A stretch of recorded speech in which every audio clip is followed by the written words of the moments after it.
Il est impératif de dire non.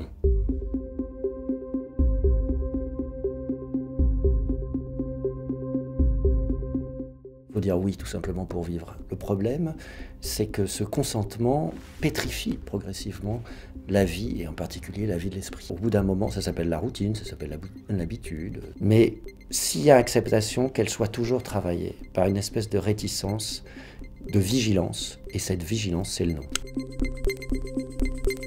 Ça me paraît nécessaire, mais il me paraît tout aussi nécessaire de distinguer entre les formes du non. Il y a une forme de négation, d'abord épidermique, qui est absolument nécessaire, celle de l'indignation.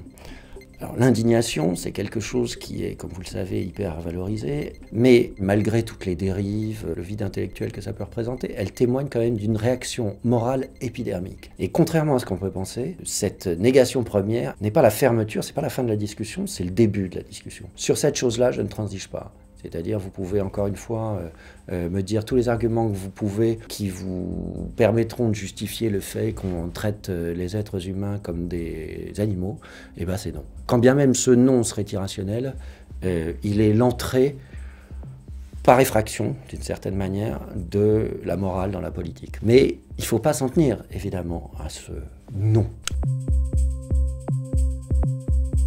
Un certain nombre d'attitudes font apparaître un non qui n'est pas une négation, justement. C'est plutôt l'instauration de la distance. L'ironie, c'est ni une affirmation, ni une négation. C'est quelque chose qui fait trembler l'affirmation, quelque chose qui rend incertaine l'affirmation. Qu'est-ce que vous dites exactement? Est-ce que vous êtes sérieux? Est-ce que vous n'êtes pas sérieux? C'est indéterminable, c'est indistinct, ça vous laisse intranquille, c'est ça. La négativité, en l'occurrence.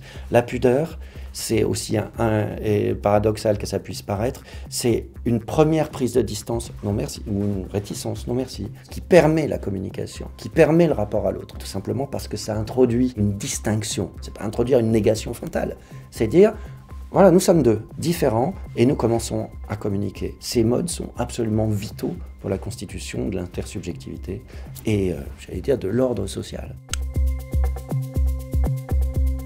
La négation, elle est dans le rêve parce que elle est une façon de dire non au non. C'est-à-dire, elle est une façon de dire non au réel. Il faut que nous puissions passer au travers, transgresser plus ou moins cet interdit de la réalité.